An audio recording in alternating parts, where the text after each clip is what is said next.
Vraiment, maintenant, tout y a de l'enseignant slama beya la meka beka question. Ame kuma sharia bonda le kono. Code man ebe cheni muso kenyon tai. Ka fo alala muso le bima jate muso yai. Sharia be minu fo. No bela ka fo ni sabati la ka seria la boala. Cheni muso be kenyon tai. No a follow ye munye. Muso ni che. O kadi nyongo yo sona. Sharia te son force furuma. A flana muso te se ka yera do furula. Muso ka kotigi lebe muso do furula mi muso faye.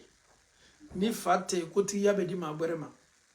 Abe se kala muso moche wala ma be se kala muso balma che wala ma na soro denche do yera be muso bulu min se la ko ma mi haklina baluke lo be se ka do den faye dien ka fo kun diena furuna fulu min fana ko fola o furuna fulu sela anana. Sereya fana labola la ka fo ko ala la fache madiena ka bara de muso di no kela sharia be muso ke cheta yo me muna retardement be nananka ko la ka chaya dina famia balia be nana bon mune ba to la dina famia balia ni mena anye lada do anga sharia kono fe minute ke sukile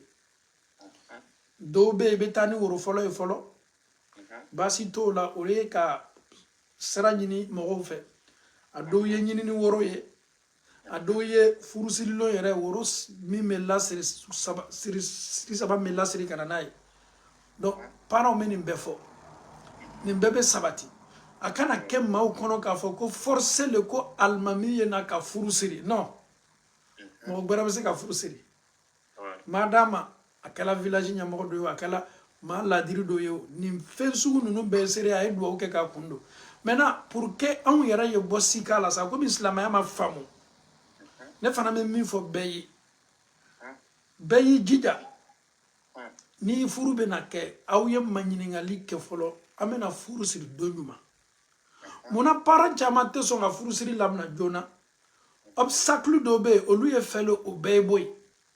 tumado ame tubabulale anye fe denye se agi do ma folo na mena furu siri ke angon mese ka worom na mota yara ka fo kan diana ka furu siri non nous bebala pour que ni belle se ka senia e kalonya sharia fo sise anye furusiri lon di nyoma pour que kono cha yere ye il soit libre dans la tête ale ba yara ka fo ala la furu ko ni sir la sharia ya fo chobi e pour dal na soro kela o kejo manyini me mo nyene mais anya ke furusiri yesa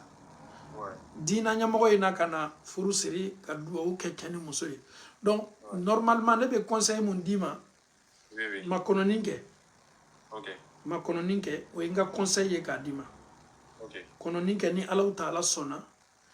ya yara ka sisen ki iburanche problème fo ita fe ale denu donc to ko ni ya précipité nyadoma ibini re bonda gore kono respecte toujours ce que on t'a dit ni Allah taala sona ni gardiga bi musokun ala bena aw fara nyonka fangale e ka patience ke chola inshallah na wasona okay ala no ala sebe ko fana no ya amin ustaz ala sebe barkama badima amin inshallah miriya nyuma min kibla furu la mi Allah taala dali kanin kella wasayima ala mokala amin inshallah ko ko nyini ala fe ni jumante ka ki ala mokala moi personnellement quand un jeune me dit qu'il veut se marier je suis tellement content parce que le mariage c'est la sunna du prophète donc on ne fait qu'encourager la jeunesse ceux qui veulent se marier que Allah subhanahu wa ta'ala vous facilite tous le mariage amin inshallah salam alaikum